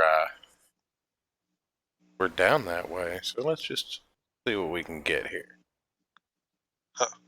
Fantastic We're radio. doing it live. I know. Fantastic radio, I know, folks. So one thing that always kind of made me curious about Sherlock Holmes was, Moriarty. I mean, obviously Moriarty is the big bad of Sherlock Holmes. Yes. So, but with that, in mind, how often do you actually, like, these stories, they don't always involve him, but he's always seemed to be pulling the strings. Yeah, well, if I remember from the... Now you sound like shit. Is everything just going to sound like shit now? Yeah. How's it? Go ahead. How's Go ahead. that? Keep going. Yeah, keep going. Okay. From what I remember of the books that I've read, Moriarty doesn't actually show up. I think that much. I think it's only in like 1 or 2 stories. Right. Like of the major ones. He might show up again like after. Like I think after the the Falls of something where Sherlock supposedly dies. I think when he comes back, I think Moriarty shows back up again after that too. But that's kind of like the main story of their feud. So, wow, what is it? Novel Bro, you probably know. The Falls of what? This episode from the life of Sherlock Holmes will be transmitted to our men and women overseas by short... Much better. So, the Book of Tobit isn't absolute trash. That's what we will move to. Had to skip... Oh, what's going on, cartoon? God damn it, 1940s, you're fired. Not just string pulling, but Moriarty loves to benefit from everything that would be deemed begotten by the authorities. Yeah, but wasn't it eventually, posited that Moriarty was just Sherlock Holmes on a heroin binge, basically? Or was that just like a retcon that never was canon? Because that, I think, is retcon. Well, see, that's the thing. Like, I don't know, because there's just so many mediums of Sherlock Holmes out there. Like, there's screenplays, there's novels, obviously there's radio dramas, there's adaptations of adaptations. Well, I'm talking in just like the Arthur Conan Doyle stories. Okay. I think that was... Yeah, so, I mean, I guess you would consider the canon to be anything that he wrote. Anything that came after was basically just highbrow fan fiction. Basically. And not always. I don't know. I mean, I've always kind of thought it would be interesting that Sherlock Holmes would be so bored that he had to create his own nemesis. Yeah, I mean, if you ever watch the show with Benedict Cumberbatch, they touch on that idea in, I think it's season 3. Yeah. Well, it's definitely not original. There have been many Batman comics that, depict Batman as creating and, facilitating his rogues galleries, releases, and everything just so he'd be able to capture them again. There's even a dream sequence where he's supposedly dying, and Alfred admits that, he and his actor troupe buddies were, the rogues gallery themselves just to keep Bruce Wayne, who was essentially insane, occupied. So the concept's not at all original, but I don't know. Right. It's always kind of intrigued me as to whether or not that would be possible. But without further ado, now that we have something that actually will play, get into the Book of Tobit. All right. Wave and through the worldwide facilities of the Armed Forces Radio Service. Petri Wine brings you Battle Rathbone and Nigel Bruce in the new adventures of Sherlock Holmes. What was that?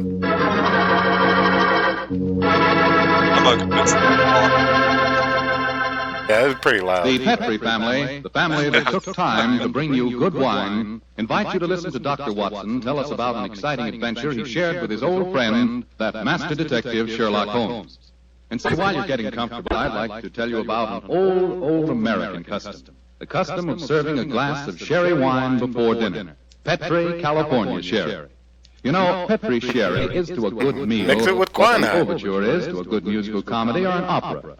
Before you sit down at the dinner table, just pour yourself a little glass of Petri Sherry and sip it slowly. Look at that beautiful amber color. Smell the fragrance of those sun-ripened grapes. And taste that fine sherry flavor. You'll agree with me, I'm sure, that Petri Sherry is the best beginning a good meal ever had. And say, if you happen to like your sherry dry, as I do, you'll really like Petri Pale Dry Sherry. Believe me, you can't go wrong with any wine that bears the name Petri, the proudest name in the history of American wines.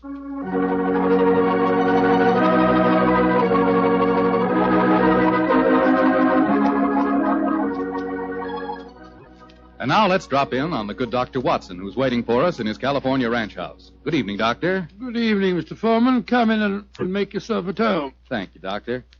Sitting here with the lights off, I see. Have you been getting yourself in the mood for tonight's Sherlock Holmes story? No, my boy, I was watching the sunset. It's quite a beautiful tonight. Aye, Doctor, the sun set over an hour ago. Yes, I know that, young fellow, my lad. I know that. But at my age, a fellow's entitled to take a little snooze after dinner, isn't he? Of course he is, Doctor. And now that we've settled that, how about tonight's story? Well, a very beautiful girl figured prominently in this adventure, Mr. Foreman. Her name was Jasmine Lafleur. Huh? You say that again, Doctor, please? I know, my boy, but that was her stage name. When she was a magician's assistant, unfortunately, I never had the opportunity of seeing Jasmine Lafleur in the theater. But I'm told that she was a fascinating figure in tights and spangles. When Holmes and I first met her, however, she was dressed a little more conventionally. And her name was then Diana Vennering. Lady Vennering. Lady Vennering? Say, those tights and spangles really paid off, didn't they? Well, how did you and Sherlock Holmes come to meet up with her, Doctor? In rather spectacular style, Mr. Foreman. Miss Lafleur became something of a femme fatale in the early 1900s. First of all, she married Signor Rossoni, the magician for whom she was working. On the wedding night, he was mysteriously stabbed to death. A few months later, Madame Rossoni, very fetching in her widow's weeds, I'm sure, met Sir Wilfrid Vennering. And, after a whirlwind courtship, she married him. Don't tell me he got murdered, too. He did, Mr. Foreman. Also on the night of the wedding. But this time the police found a suspect. It was a certain Major Beckworth, cousin of the dead man, and an ardent suitor of the fair Diana. The trial at the Old Bailey was one of the most sensational I ever remember. Sherlock Holmes and I, in court on the closing day as a jury, were still considering their verdict. Holmes, the jury's been out over 8 hours. I bet you they can't agree on a verdict and there'll be a new trial. I think not, old chap. Look, here they come now. You know, there's a strong moral probability of guilt, but I'm sure they'll agree that there's insufficient evidence to convict. Oh, perhaps you're right. Just look at Lady Vennering down there ahead of us. What a stunning woman. Yes, and a woman of great poise and courage. Here it comes. Gentlemen of the jury, have you arrived at a verdict? We have, my lord. How say you? Do you find the defendant guilty or not guilty? Not guilty. Exactly. Come on, Watson. Let's get a breath of fresh air. Well, I was wondering perhaps if we shouldn't go over and congratulate Lady Vennering. On what? The fact that our husband's murderer has not been found? Oh, I suppose you're right. You ever read the book of Tobit, Watson? Tobit? I don't think so. When was it published? Well, a little before our time, old chap. It's an Old Testament story. Whatever made you think of it at this moment? Well, it's so remarkably apposite with the case of Lady Vennering. It deals with a highly peculiar series of murders, 7 of them, if I remember correctly. Who was the murderer? A jealous demon by the name of Asmodeus, who strangled husbands on their wedding nights. Well, judging by the verdict just now, Major Beckworth isn't the Asmodeus, or whatever you call him in this case.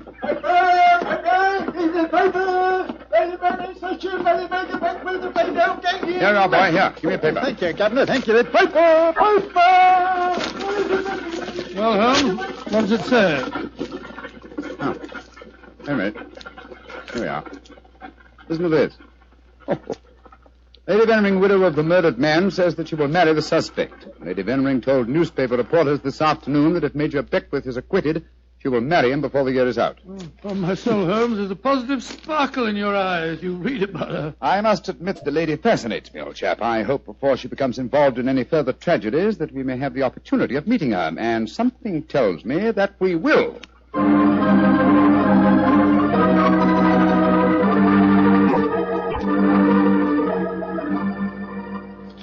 Sunday papers are certainly having a field day over the Vennering case, Holmes. Did you read them? No, I didn't, Watson. There's a complete life history of Lady Vennering, and one of them with photographs. It's rather interesting. Really? What are you doing over there, Holmes? Looking out of the window. Ah, yes. You expecting anybody home? No, come over here, old fellow. Oh, it's a clergyman. Yes, a very agitated one. Look at the way he's pacing up and down, and looking up at our window, too. By Jove. What eyes? Yes, there's a fanatical look about him, which suggests either the martyr at the stake or the inquisitor lighting the faggots. Mrs. Hudson's letting him in now. Well, I'll be interested to know what he's come to us about. I can hear footsteps on the stairs here. I'll go and have a look. How do you do, sir? Come along in, won't you? It's all right, thank you, Mrs. Hudson. You're Mr. Sherlock Holmes? I am, sir, and this is my colleague, Dr. Watson. My name is Whalen, the Reverend Arthur Whalen. How do you do, How sir? do you do, sir? Sit down, won't you, and tell me what I can do for you. Thank you. Mr. Holmes, this is a very difficult subject to broach. In fact, it's only after intense personal conflict that I've been able to force myself to come to you. May I ask you, are you familiar with the Book of Tobit? Book of Tobit? Gracious me. You were talking about that yesterday, Holmes. I see that you've come to consult me about the Vennering case. But that's amazing. How did you know? Has Lady Vennering been in touch with you? No, sir, but I'm familiar with the Book of Tobit, and Lady Vennering's case closely resembles that of the woman Sarah in the Old Testament story. More closely than you realize, Mr. Holmes. Did you know that before each one of Lady Vennering's husbands was killed, they received a threatening note? Yes, I recall that from the trial. Signed in some sort of gibberish, weren't they, sir? No, Doctor. Yesterday I was permitted for the first time to examine one of these notes. The apparent gibberish was in reality ancient Hebrew writing. Indeed. Were you able to translate it? Yes, Mr. Holmes. In effect, it said, "If you go through with this marriage, your hours are numbered." And it was signed Asmodeus. Oh. The name of the jealous demon who strangled husbands in the Book of Tobit. Exactly. Just why have you come to me, sir? I want you to talk to Diana, to Lady Vennering, to tell her she must not go through with this new marriage.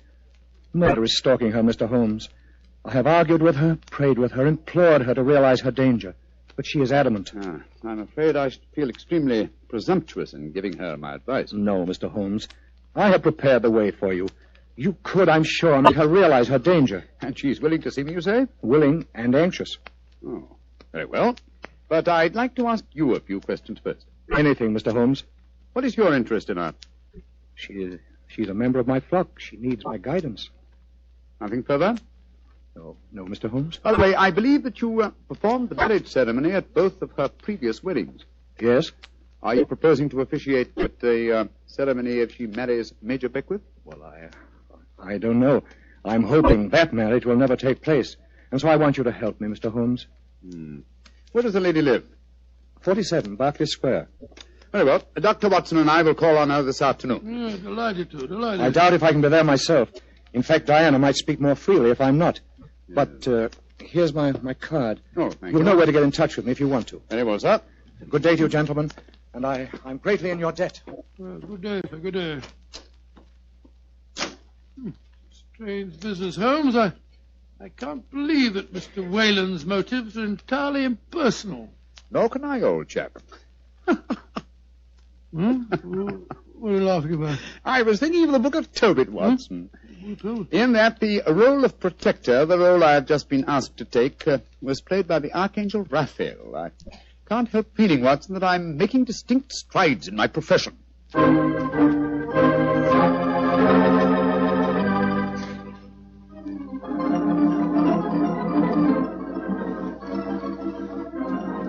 Mr. Sherlock Holmes, I'm so glad to meet you. How do you do, Lady Vennering?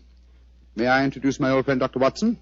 How are you, Dr. Watson? I'm awfully glad to meet you, Lady Vennering. Let's sit down, shall we? You're just in time for tea. Thank you. You know why we're here, of course. Oh, naturally. Mr. Whalen came round here as soon as he'd left you. You're to persuade me to look after my mortal affairs, while he takes care of my immortal ones. Isn't that it? He takes care of well, that's charmingly put, Lady Vennering. Charming. He takes care of May I say, Mr. Holmes, that I'm flattered that a man of your eminence should be sufficiently interested to bother about me. You underestimate your own importance, Lady Vennering. Though I may mention that if your problem had been as simple as Mr. Whalen made it out to be, I might have been otherwise engaged. You're being very frank and a little mysterious. Are you suggesting that Mr. Whalen didn't tell you everything? I am. And I hope you will be more candid with me. Sherlock Holmes, I like you. You're most refreshing. Milk and sugar in your tea? Just milk, thank you. Here you are. How about you, Dr. Watson? Oh, just the same way, please. Hey, thank you, my dear. And now, Mr. Holmes, perhaps you'll tell me why you think that you haven't been told everything. Before I answer that, Lady Vennering, I wonder if I might ask you some questions. But of course. Anything. When your first husband, Signor Rossoni, was killed, did the police find any suspects? Yes, one. Ferdinand Gautier, a young man who had been an assistant in our Magician's Act. A stupid, good-looking boy who thought he was in love with me. But of course Inspector Lestrade had to release him. There was no evidence. Inspector Lestrade, well, you can bet that if he arrested him, the boy was innocent. A warning note was found among your husband's effects, wasn't it?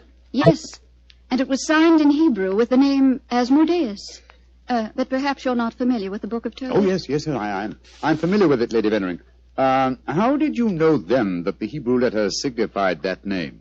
Mr. Whalen translated them for me. Oh, I see. And also read me the Book of Tobit. He's always been particularly fond of that book. Perhaps because it illustrates his own ideas on the dangers of marriage. Holmes told us that he hadn't seen one of the warning notes until yesterday. Precisely. Lady Vennering, I read in the papers that you intend to marry Major Beckwith, the man who has just been tried for your late husband's murder. Yes, Mr. Holmes. When are you going to marry him, may I ask? When it pleases me. Doesn't it occur to you that a great deal of comment will be caused? Also that Major Beckwith's life is in obvious danger? Of course it occurs to me, my dear man. But because of two tragic marriages, am I to spend the rest of my life alone? As Mr. Whalen would have me do? I'm young, alive. Peter, what are you doing here? I just arrived back in England today, Diana. What's this I read about you marrying Beckwith? Peter, I have guests. Mr. Sherlock Holmes and Dr. Watson. This is Peter McComas, one of our most promising young painters. Diana, tell me it isn't true. When I left England, you loved me, and I you. I come back, and what do I find? You're planning to marry Beckwith. Well, I won't stand for it. If you think you can throw me over like some silly boy, you're very much mistaken. I can tell things, you know. I can tell lots of things. Get out of here, Peter. Get out. Diana. And don't come back until you've learned manners and discretion. But Diana... Get out.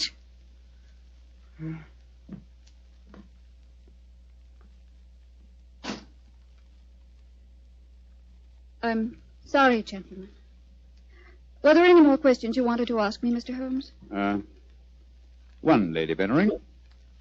Where is your fiancé, Major Beckwith? He's upstairs. I'm letting him stay here until the scandal of the trial has died down. I must see him at once. At once? Why, Holmes? He's in no danger until the marriage takes place? The marriage has taken place, Watson, unless I'm very much mistaken. What makes you think so, Mr. Holmes? You're much too discreet and intelligent, Lady Bennering, to let him stay here in your house unless you were already married. We were married this morning. But we planned to keep the fact a secret for a few months until the scandal had died down. May I talk to him, please? Of course. I'll ring for the butler and ask him to come down. May I ask, madam, who married you? The Reverend Arthur Whalen, of course. Oh, and all the time he talked to us today, he knew perfectly well this marriage had taken place. He must have just come from it. I don't trust that man, Holmes. Oh, there you are, Hudson. I just rang for you. Will you ask Major Beckwith? Excuse me, milady. I was just on my way to telephone the police. The police? What do you mean? It's Major Beckwith, milady. He's been stabbed to death in his bath. Major Beckwith murdered, too. Hudson, I'll telephone the police.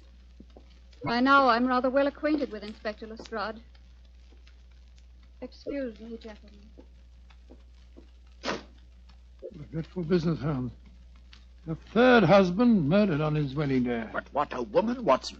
She's superb, magnificent. What on earth do you mean, Holmes? What courage. What unconquerable spirit in the face of a fresh tragedy. Watson, she fascinates me. I haven't seen such a splendid female since we solved that case for the King of Bohemia.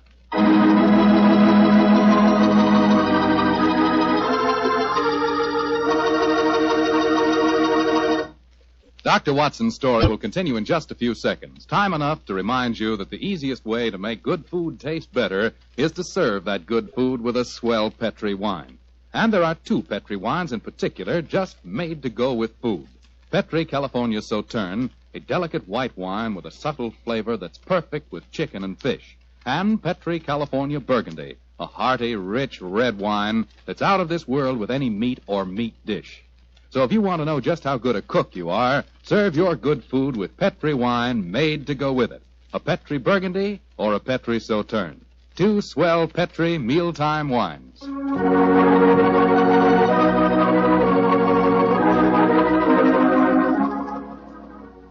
And now back to tonight's new Sherlock Holmes adventure. The famous detective and his old friend Dr. Watson have become involved in the affairs of thrice-married Diana, one-time magician's assistant.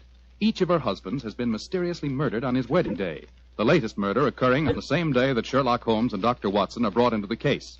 As we rejoin our story, it's a month later, and for some obscure reason, Sherlock Holmes seems to have lost interest in the case, though not in the beautiful Diana. Mr. Holmes. Yes, Lestrade? It's over a month now since Major Beckwith was murdered, and we haven't found a single clue worth. Do you expect me to supply the deficiencies of Scotland Yard? Well, it's unlike you not to help us, Mr. Holmes. And after all, you and Dr. Watson were in the house when it happened. If you ask me, the murderer's either McComas, that Irish painter, or the clergyman Whalen. What do you think, sir? As far as I'm concerned, the case is closed, Lestrade, and I wish you'd stop bothering me. What do you think I am? Nothing but a detecting machine? Mr. Holmes, whatever's come over you? Holmes, you're not going out again this evening, are you? I'm afraid so, old chap. Well, this will be the fourth night in a row. I was hoping that we might have a nice, quiet evening in front of the fire. Oh, I'm sorry, Watson, but I promised to take Diana to the horse show at Olympia. I should be home by midnight.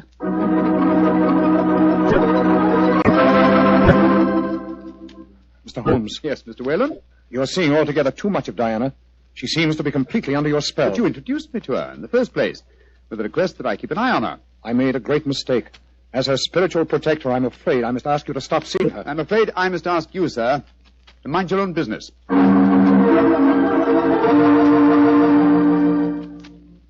I say, Holmes, have you seen in the paper that violinist, this Iway, is playing at the Albert Hall tonight? No, I haven't looked at the paper today. Oh, I thought perhaps that we might go along and see I'm together. afraid I can't, old chap. No, I'm taking Diana to the French Maid at Delius Theatre. I hear it's a charming musical comedy.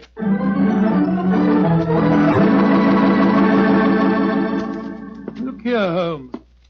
We've been friends for a good many years now. Very true, old fellow. And I think I'm entitled to speak to you straight from the shoulder. Of course you are, Watson. Very well, then. This Diana Beckworth. Oh. Yes, well, it's your own business, I suppose, but I can't bear to see her making such a fool of you. You've neglected your work entirely since you met her. You get about as though you're a young fellow 20. What's come over you, Holmes? Stop pacing about, old chap, will you, and sit down. In fact, it might be a good idea if you fortified yourself with a nip of brandy from the Tantalus there. What I'm about to tell you may be something of a shock. Watson, Diana and I are getting married tomorrow. What did you say, Holmes? I'm getting married tomorrow. But, you're insane. Oh, that's not very flattering, Watson. Anyway, I don't see why you should be so surprised. You yourself married and left Baker Street once, didn't you? Well, for you, Holmes, a confirmed woman hater. No, my dear Watson. No, indeed, no. You will remember in our adventure that you titled A Scandal in Bohemia, I met a lady that I have often referred to as the woman. You mean Irene Adler, but she was a criminal. Exactly, and yet Diana has the same magnificent characteristics. Keen intelligence, courage, and unconquerable spirit. But Holmes, 3 of her husbands murdered on their wedding nights. You're proposing to be the 4th. Oh, rubbish, my dear fellow, because tragedy has attended her previous marriages. Is she to go through life alone? Holmes, you really mean it, don't you? Of course I do. I think I will have a nip of brandy. Oh, don't take it so badly, old fellow. We'll continue to see a lot of each other. Diana's very fond of you, you know. Oh, well, I'm glad. Who's going to perform the ceremony? Not the Reverend Mr. Whalen? Oh, no. We decided, in view of Diana's previous marriages, that he might prove to be a trifle, unlucky. A clergyman named Vernet will officiate. Whalen, of course, insists on being present just the same. What time is the wedding tomorrow? 2 o'clock, old fellow. Oh, I should have mentioned this before. I hope your cutaway coat and top hat are in a good state of preservation. You'll be a pretty prominent figure at the ceremony, you know. You mean that... Well, I mean that if Sherlock Holmes gets married, who else could be his best man but his old friend, Dr. Watson? It's elementary, my dear fellow, elementary.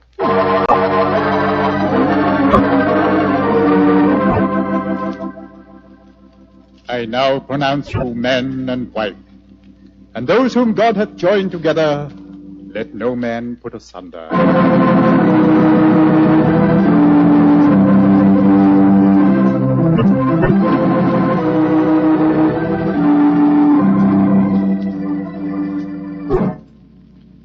Diana, I'm going to claim the privilege of the best man and give you a kiss. Of course you shall, Doctor.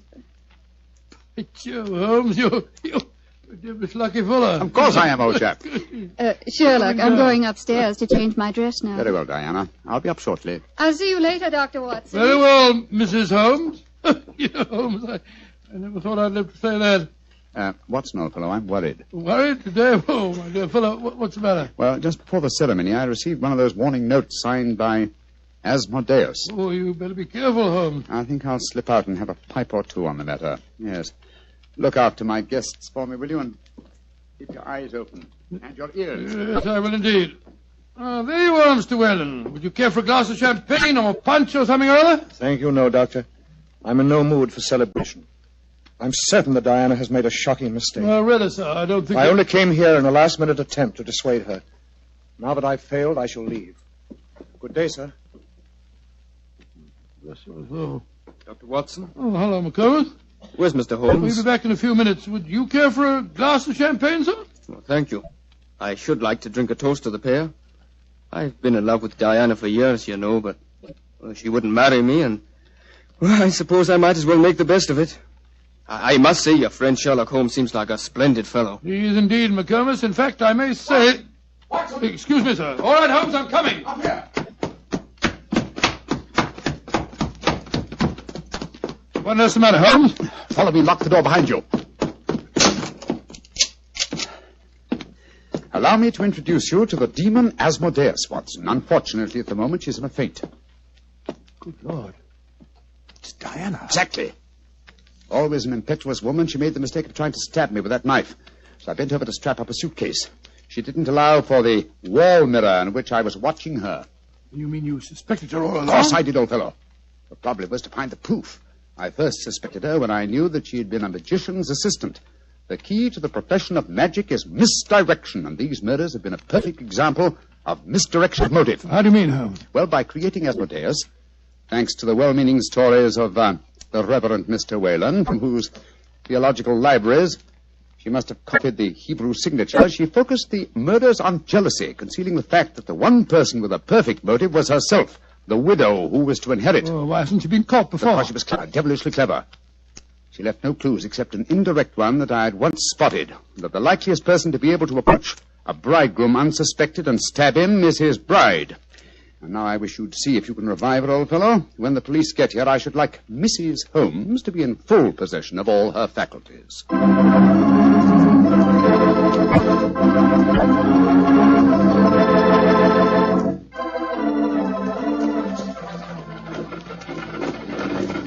Well, Holmes, I must say I never expected to be driving back with you to Baker Street on your wedding day. I can't tell you how happy I feel. Dear old Watson, you really thought that I deserted you, didn't you? Oh, naturally, I wish you'd told me the truth. Well, I couldn't tell anyone, not even you.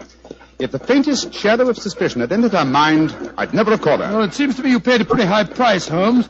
You told me you made a will in her favor. Supposing something happens to you before her trial, she'd get the money, you know. Oh, the will? Oh, no, that was worthless. I told Diana that it was a holographic will and perfectly valid. Well, what on earth is a holographic will? A will drawn up in one's own handwriting on a piece of perfectly plain paper.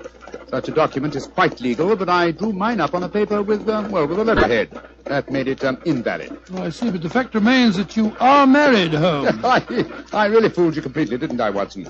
Didn't the name of the clergyman who married us suggest anything to you? The Reverend Vernet? No, and why not should it? Well, Vernet was a French painter of some note. He also happens to have been a great uncle of mine and Mycroft's. You mean that your brother Mycroft was a clergyman? I mean that Mycroft was disguised as a clergyman. And a very convincing job he did, too. A more satisfactory clergyman than the Reverend Mr. Whalen, no doubt, whose possible complicity may compel him to answer some very awkward questions. Then you're not married. Well, upon my soul, Holmes, I don't know what to say. Then I suggest that you say nothing, my dear chap. Let's just sit back quietly, as two good friends can, and brood about the mutability of human affairs.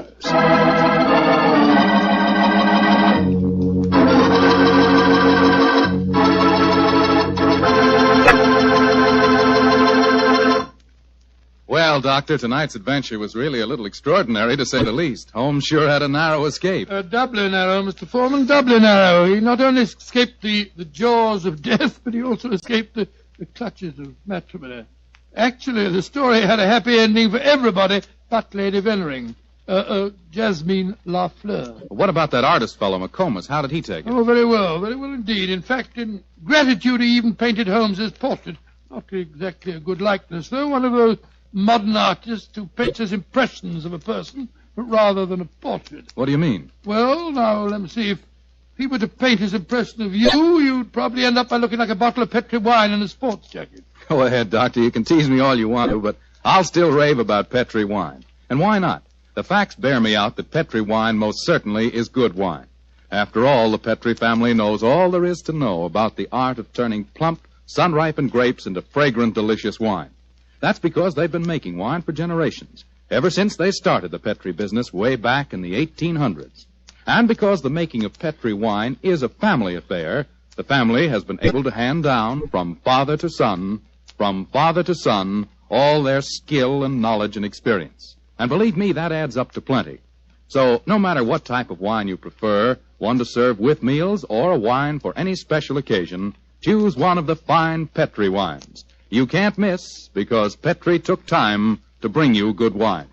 And now, Dr. Watson, what story do you have lined up for us next week? Well, now, let me see, Mr. Foreman. I'm going to tell you about a strange adventure that began by my...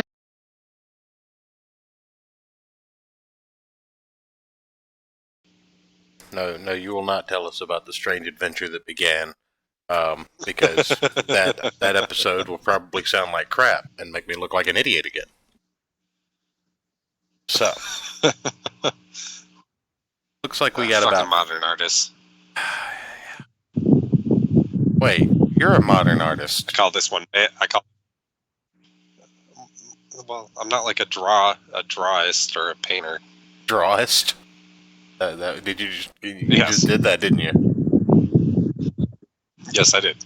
Okay. Are you just going to fire yourself and see yourself out, or do I have to do it? Come on. I mean, you kind of have to do it. God damn it. It's tradition at this point. It is tradition. Let's see here. Excuse me, ladies and gentlemen, just one moment. Aaron, buddy, good pal, good friend. You're fired. Yeah. Get your shit and get out.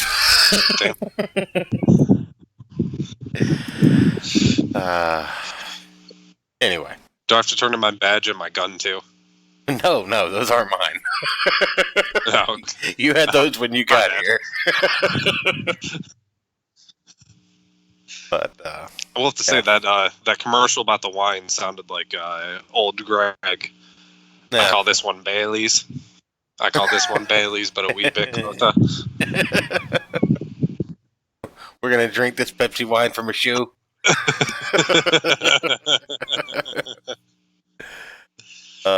To me, it sounded like the Pepsi Cola company started off as a winery that just failed miserably, and the direct that they created was just canned and carbonated.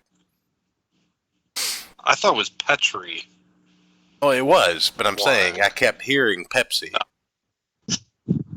Okay. But I wonder if that's still around. Don't worry, folks. I'm Googling it. Yeah. I did look up Moriarty, and apparently Moriarty was initially created to end Sherlock Holmes. That was the end goal. And because Arthur Conan Doyle ran into some money problem, is why Holmes survived that quote-unquote final problem, which was the story of which Holmes and Moriarty killing one another, so to speak. Because the end of Moriarty, the way that he had been built up at that point, would make any future endeavors by Holmes basically seem insignificant. You got that going for you, which is nice.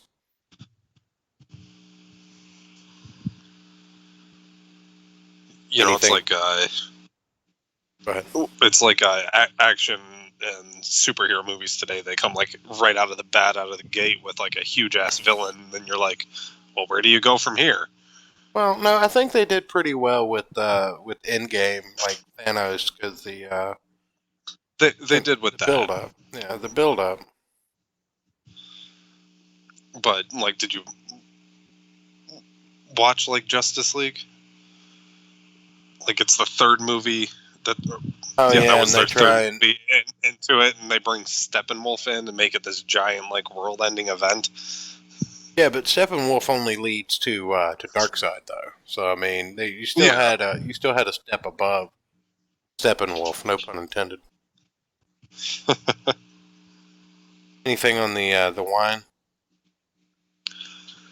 Just that it was sold off in 1986 to some brand that I don't know how to pronounce. Hubline? Or 1968, sorry. I was dyslexic. Good. So, no, it is no longer around. It also founded sponsored in 1887. Yeah, it sponsored the popular radio show The Casebook of Gregory Hood. Soon after purchasing United Ventures, Allied grape growers agreed to sell United Ventures, including to Hubline. They are an American producer and distributor of alcoholic beverages through the 60s and 70s. It is now defunct, dissolved in 1998. And all of these companies that got in bed with old radio shows, they just didn't quite work out, did they? Apparently not, jeez. In 94, Hubline sold some of his wine and brandy business to Canandaigua Wine Company. In 96, Grand Metropolitan ceased using the Hubline name, incorporating the business into International Distillers and Vintners.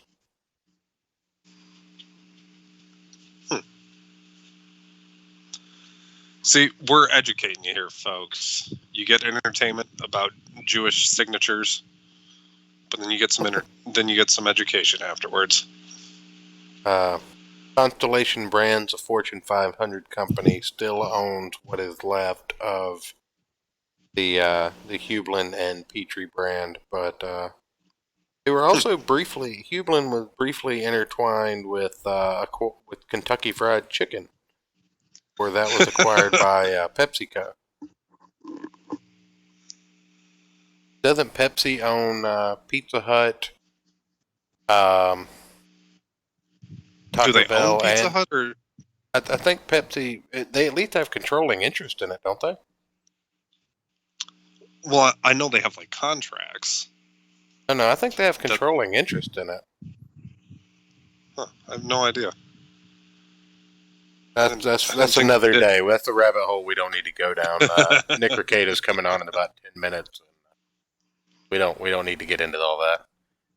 Yeah, that's probably so. wise. A lot of questions raised about Sherlock Holmes and Watson's relationship.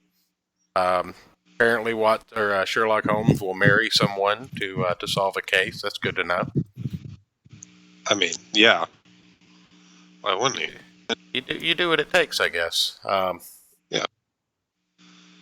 I do like that they brought Mycroft in on this episode because you never hear from Mycroft, but right. It's always a fun character. It always takes me a second.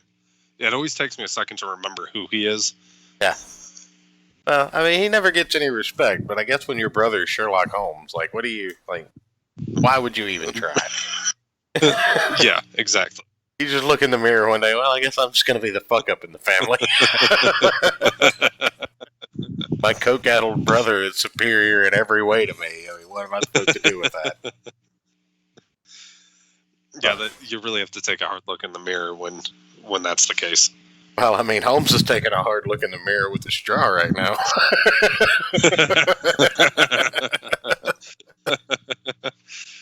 And he's using a goddamn plastic straw like a man. Oh, dude, he's using a garden hose. What are you talking about? Garden hose and a vacuum.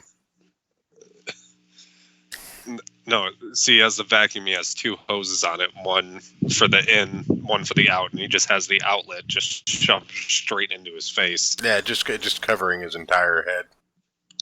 Yeah. But with that, folks, sorry for the little mix-up in the middle of the episodes there. Apparently, the 15-minute episodes are all garbage, so I will weed those out for future listenings, and I will definitely make sure, because all I did was check the level. I didn't actually have my headphones on when I was listening to these, and they came from a questionable source, so I'll definitely vet those a little further next time. I'm just like, it'll be fine. But no, it wouldn't be. It would not be fine. But alas, no dynamite this evening. We wrote all of that into the script. Yes, all of it. This is actually no dynamite. This is actually produced. It's actually recorded ahead of time. I actually coordinate with the audience and figure out what they're going to put in the chat so that I can respond to it. Exactly. As it shows up in chat on the video. I'm asleep right now, actually.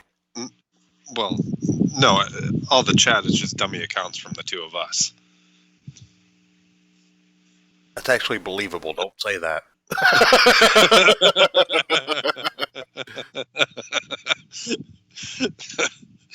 That would be kind of an entertaining show if we just had on multiple device opens, just a bunch of random accounts we made just for the show. And then just respond to ourselves, see if we can fool people into thinking they're actual listeners. Man, you must be a really sad little man if that's entertaining to you. I don't know. It sounds like it would be entertaining. Do we need to start having conversations more often, Ayrton? Are you talking to yourself and have you started answering, buddy? But I do sometimes talk to my dog like she's a human. So yeah, we gotta get you out of that habit. Well, people dogs do like are better than people. You need to treat her better. But you know how people do like the dog voice, like when they talk to dogs? No, I'm just like, dude, what are you doing? Oh, Move. yeah, no. Get out of my way. Go lay down. You know that. Oh, okay. I told you before. You're not asking your I told dog you about before. the meaning of life or whether you should No, go Minecraft somebody. No. Or, Okay. you know, I've told you 100 times not to go around my guitars. What are you doing? Get out of there. Oh, yeah. Well, that's obvious. But anyway, folks, like I said, about 5 minutes until Ricada goes live, so we will go ahead and wrap it up. Thanks, everybody, for coming out and dealing with your weekly installment of Boomer Tech Issues. We definitely appreciate having you. Be sure to like, subscribe, share, all of that nonsense. Apparently, you're supposed to say that. I don't understand why. But you're here, you've already, you're aware that you can do all of those things. I don't know why I would need to remind people. Yeah, I don't understand why you need to tell people to do that. Like, everybody knows that by now? Like, all over YouTube. Yeah. Right? Yeah, I guess not, because, you know, the accounts that do it have the 10 million subscribers and shit. I'm just like, is it because the 9-year-old army doesn't understand how YouTube works? Or are these people just going for the geriatric subscription of people who, hey, you confounded YouTube? You know, I mean, really, we'll take either, right? Oh, yeah. Anybody that wants to watch the show can watch the show. Maybe, maybe if you have kids, don't let them watch the show. Yeah, we should probably put like 16. It's like the youngest that should watch our show. Yeah, I think 13 to 16, but yeah. Yeah, at least when you're brazen about creepy. Yeah, when you're brazen about swearing outside of parent earshot is about as the of this show is. But in any event, again, thanks everybody for coming out. We definitely appreciate it, and we will see you again Wednesday. As long as nothing changes, all that good stuff. Don't know whether we're going to be doing. Stream? I don't know if we're going to be doing another gaming stream or what, but we will figure that out, and I'll put it out on Twitter before then. All right. All right, well, guys, thank you very much again. Good night, everybody.